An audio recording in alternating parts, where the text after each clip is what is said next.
So, one, two, three, and we are live with Xavier Peoples. I am Nakar Grattagliano from Shogun Valley. How are you, Xavier? Doing very well. So tell me a little bit about your story, a little bit about you, about your journey.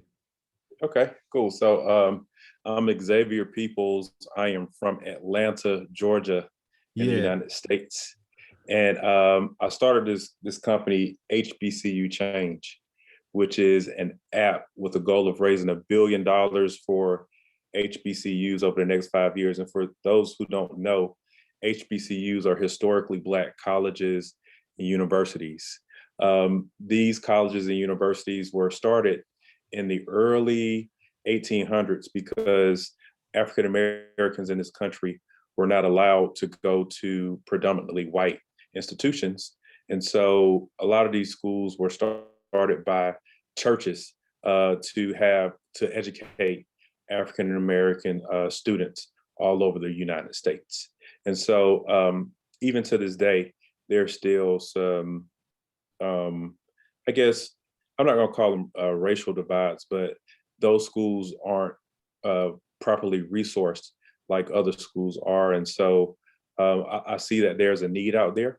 And so me and my firm, we are trying to raise money for these schools so these schools can have all the resources to educate as many kids as possible.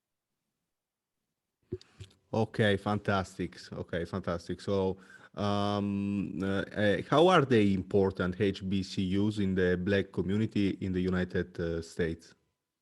You know, I always describe the HBCUs as the bedrock of the Black community here in the United States. So whether it's the foundation of the Black ecosystem. So Black businesses, even Black people working for big corporations in this country, HBCUs probably educate anywhere from 70 to 80% of those individuals. So whether that's Black doctors, it's a fact that HBCUs educate 80% of all Black doctors in the United States of America. When you talk about Black banks, which are very, very important, these Black banks were built on historically Black colleges and universities, right? And so when you understand the importance and the significance of historically Black colleges and universities, actually not only to the Black community, but to America as a whole. Our Vice President of the United States right now is a historically Black college and university graduate from Howard University. And so HBCUs are putting out the best and the brightest year in and year out. And so, you know, I tell people all the time, let's see look at what they're doing right now, and they're not even properly financially resourced, right? So imagine if they had the proper financial resources, they can do even better and greater things in the world. So what you're saying is HBCUs are a big, important driving force in the Black community because they allowed a lot of people of colors, Black people to, brothers and sisters to elevate themselves, to educate themselves, to elevate their mind. This space is created, and in turn, it becomes an incredible value for the entire society because then, in turn, these people can both deliver value in their own communities and then deliver value to the whole society, such as the example of Kamala Harris, which is the actual vice president just now. Absolutely. Absolutely. And so, you know, people think that, well, why do you only support historically Black colleges and universities? You know, and I tell them when I support historically Black colleges and universities, I'm supporting America, because when all groups, when all races are not only surviving but thriving, America and in the world. Like Kevin Hart said, I had because I read his beautiful book. It says "surthriving," which is a word that he's invented between surviving and thriving at the same time. And I have read the audiobook, and it's just fantastic. It's funny and is an incredible comedian. Yeah, surthriving. When everybody can surthrive, in a sense, everybody can gain, value and whatever. doctors save life, and because of their oath, for example, they save any life. So That's right. there That's right. we can understand. And when the Black community is doing better in this country, the country itself is doing better as well. And so that's not lost on me and my team. And so that's why we're doing this. Okay, but let's talk about you, Xavier. What is your career? What is your formation? What is your background? Okay. Okay, so my background is in finance, particularly I manage money for very wealthy individuals and endowments and foundations. And so I work for a company by the name of Capital Group. We're the largest active money manager in the world. We manage $2.3 trillion in How many? assets under How many? 2.3 trillion with a T. Wow, that's fantastic. That's Yeah, incredible. of assets under management. And really that's how this whole thing got started, because I was literally just sitting in a conference room one day. And so we manage a lot of money for endowments and foundations of some of the best and most notable colleges in the world. And I just asked, how many historically Black colleges and universities do we manage? And the answer was 0. And so I took it upon myself. I flew all over the country just to do a little research and talk to HBCUs about the resources, the relationship, and the research that we can provide them. And every school said, hey, Xavier, this is all great, but we have an issue getting our alumni and supporters to give back on a consistent basis. If you can help us to solve for this, we can benefit from the things that you're talking about. And so I came back and I sent out a survey to 5,000 HBCU alum, and I asked 2 simple questions. Why don't you give back to your school? Why don't you give back to your school on a consistent basis? And then to my surprise, a lot of alums said, we don't give back to our school because we've never been asked. And that really surprised me. And then that was followed by, we don't give back to our school because we don't believe that we can give an amount that will have an impact on the institution. And so that's how I discovered HBCU Change, because I felt that I wanted to create a way that it's easy to give back to the school, where it doesn't hurt the individual's pocket and they can give without even thinking about it.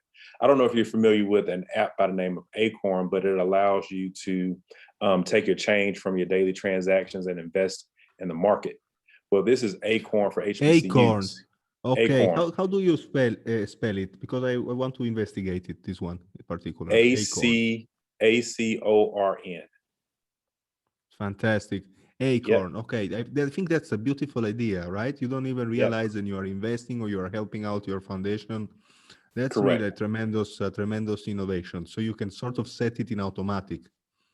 Absolutely. So if you buy a cup of coffee, we round up that transaction to the nearest dollar. So if you buy a cup of coffee for $3.50, we round it up to $4.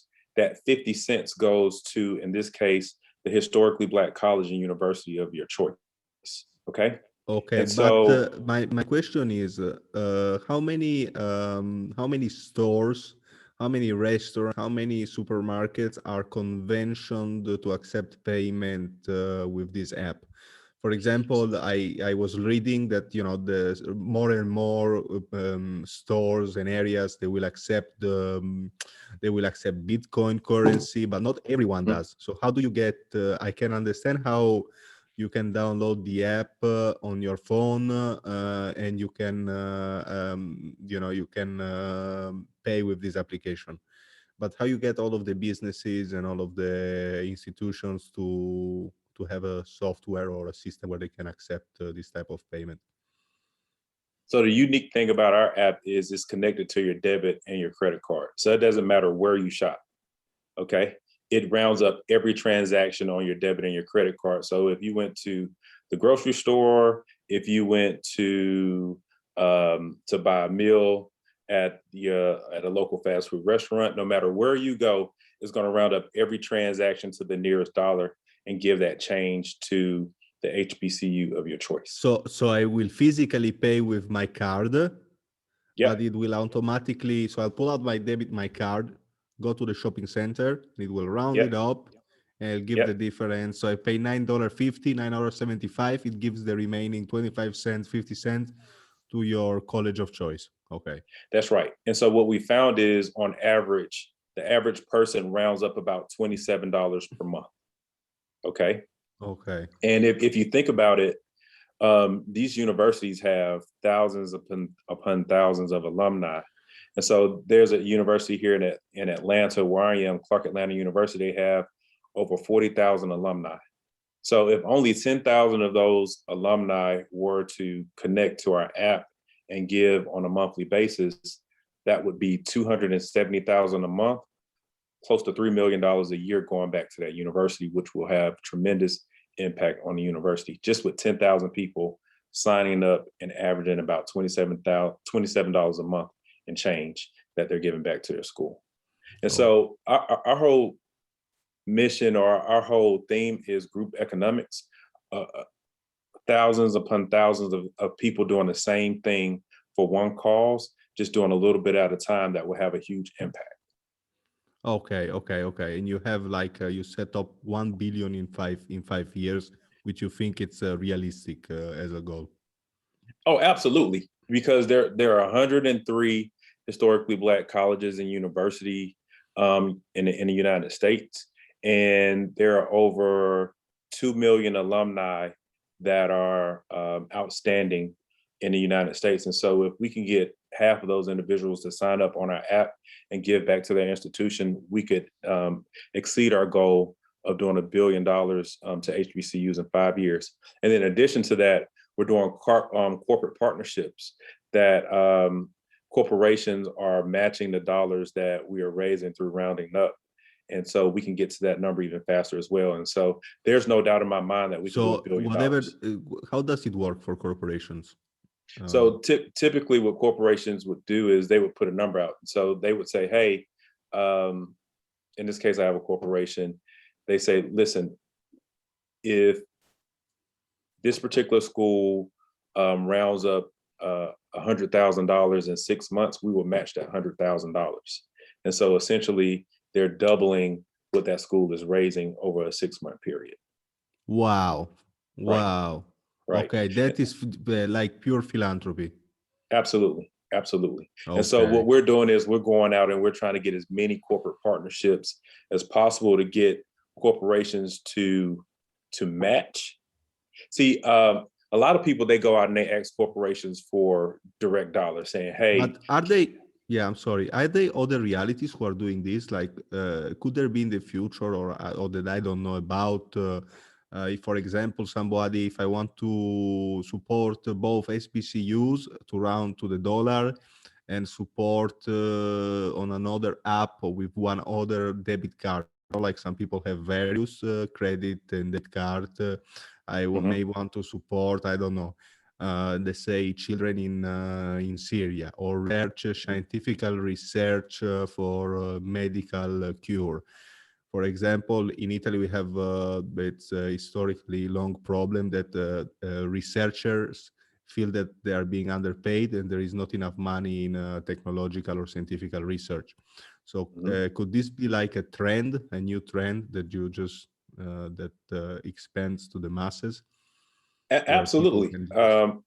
I believe so. I think that rounding up is the most efficient way to raise money, particularly if you can get thousands of people to do it at one time. And so, fintech is the true solution to a lot of the world's problems. And if you can get people to round up and to donate without even thinking about it, and then also without them truly feeling an impact in their pocket day in and day out, I think people would be willing to do it. Yes, I like this, and I like the Acorn, right, app, and that there is many that I'm thinking about now. For example, there is a lot of people who are becoming more sensible about, I don't know, I want to invest, but I want to invest in sort of sustainable or ethical. Absolutely. Ethical company. So maybe in the future there can be an app for that, right? Where it rounds up your every dollar for what may be, I don't know, your green investments or things like that. Yeah, we call it ESG, and that's environmental, social, and governance. And so these are companies that focus on being responsible with the environment, companies that are focused on being socially responsible in terms of diversity and the impact that they have in the world. And then also just overall governance, that making sure that they are truly focused on being a good steward of the world and not just focus on just profits only. Yeah, that's beautiful. Especially one that would be beautiful if we had. It's a type of what you are doing, but for Black startups. So if Yep. if you could round up every dollar, or round it up, so that we can create funds around the world for people of color to start their own businesses, and maybe this can be like sort of I don't know, whatever, just focused on digital. I have to lower the light. I have it right in front. Just for digital, for digital businesses, or just that could boost a lot the economy. We could create some Yeah. huge funds, which in turn can in turn create businesses and empower people from, like you say, underserved communities. That's also, I Yep. believe, a beautiful idea. Yeah, I'm a big believer that people of color can save themselves. Oftentimes we look externally for someone to come in and to do right by us, but Mm. the power is within us. The power is within our community. The dollars are within us. The dollars are within our community. And so if we can just figure out the innovative ways that we can do it within, we don't need anyone else to come in and finance our dreams. We can finance our own dreams by just doing a little bit at a time if everybody is joining in and chipping in to support the overall cause and mission. Yes, for sure, for sure, for sure, for sure. And so, what is your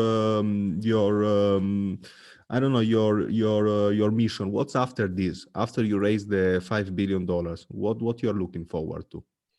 Well, my biggest thing is I want to set a platform and a foundation for not only historically Black colleges, but the Black community, Black businesses going forward, to always have a platform to finance their dreams, right?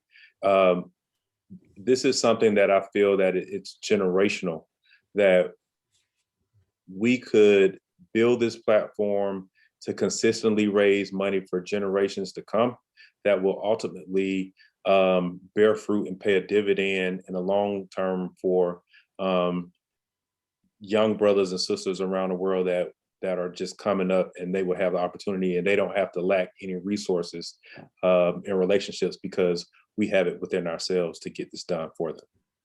Okay, fantastic. So what are your recommendations? Because there are very few people that, going back to your other job, that manage high amounts of money, that are in this 5 million individual network. So what are your recommendations for any young person who would like to get in finance, who would like to get in this high value network, and Mhm. what are some of maybe 3 or 4 advice on how to navigate specifically this financial world? So my first, the thing that advice I would give is, a lot of people, when they hear about these jobs of investment management, they think numbers first. But I think numbers are actually the last thing that I do. The first thing that you have to have are the soft skills, and that is to build relationships with people, because you are only as valuable as your network. And so you have to have the ability to go out to get to know people and to figure out how you would add value to those individuals' lives, right? So that's number one. Number two, and really, this is actually the most important thing, you have to be trustworthy. People have to know that when they sit down, they sit across from you, that your word is the truth, that your word is the gospel. And so you won't ever be able to manage a lot of money if no one can trust you. And so being a straight up individual, telling people not just what you can do, but being honest with what you can't do, and letting them know what your limitations are, is very important. And then lastly, I would say You have to embrace no. I get told no way more than I get told yes. And a lot of people have a fear of the word no. You have to kind of trick your brain and flip your brain to seek out the no's in your life to get that one yes, because that one yes can cancel out 1,000 no's. And so those are kind of like the three things that I live by day in and day out in this business, because it's a tough business. It's hard asking someone to allow you to manage their fortune and trust you with it. But you have to just be trustworthy, be a relationship oriented person, and embrace the no's, and you would have some type of success in this business. Okay, Xavier. So what, because you run a huge operation, okay, so HBCU change, you're talking about 1 billion, you're talking about 101 colleges, 2 Yep, million alumni downloading this app. So it's a huge, huge operation.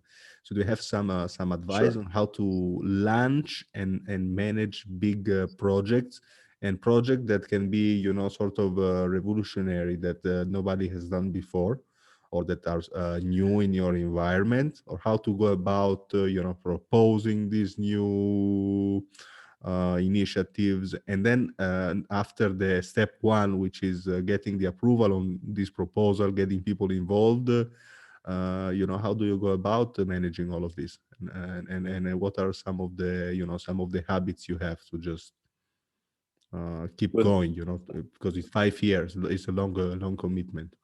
So number one, you have to have a good team. And so you're only as good as your team, and you have to have a team that you could trust. And so what I did, particularly for HBCU changes, I sought out the best people that in the fintech space. I sought out the best people in the HBCU space. I sought out the best people in the fundraising space, and I brought all of those individuals together, and we created a partnership to go out and launch HBCU Change. And so don't be afraid to partner with people who are smarter than you. Don't be afraid to partner with people who have more resources than you. Seek those individuals out. And if everyone adds value and brings value to the table, then you all will eat. And so I think that is very important. Number two, I think you can't be afraid to fail.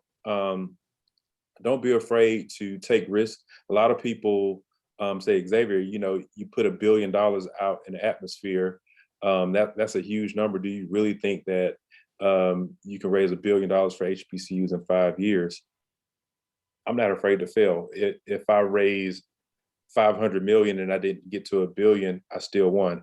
If I only raise $1 million, I still won. It's $1 million more dollars than HBCUs ever had. So this is a no-lose situation, but I'm willing to put my reputation on the line. I'm willing to take a risk, to jump out big, to do extraordinary things. And so just think big, believe in yourself, and you can not only achieve, but you can overachieve in life. And I just firmly believe that. Yeah, and however, you seem quite confident that you can do it, the 1 billion, like that it's fairly possible. Xavier, last but not least, what would you recommend to yourself? How old are you now, for example? I'm 39 years old. So, what would you recommend to yourself in your 20s?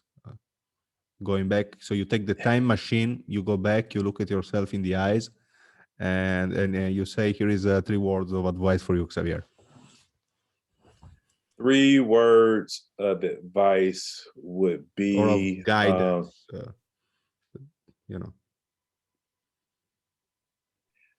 I would tell myself that you're always arriving, you have never become. And what that means is every time you reach a level of success, there's always still more for you to do. And so you have to keep that attitude that I'm always improving, I'm always getting better. And you can never have the attitude that I have arrived, right?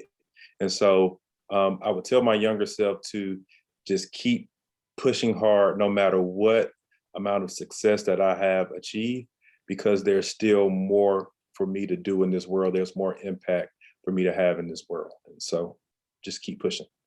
Just keep pushing. Thank you very much, Xavier. Xavier, people. I think that was a beautiful conversation with a lot of deep knowledge. No, thank you. I really do appreciate you reaching out, and hopefully I can come back soon to let you know the milestones and achievements that we have achieved here at HBCU Change. Yes, I would love to. I would love to that we do some more events, maybe with some, various other people from various communities. Could be on audio formats. Could be some new on Clubhouse. Some Yep. events where we can just share the knowledge. That would be. I really love to have you on, Xavier. Yep, I would Thanks for love to being do here. it. Thank you.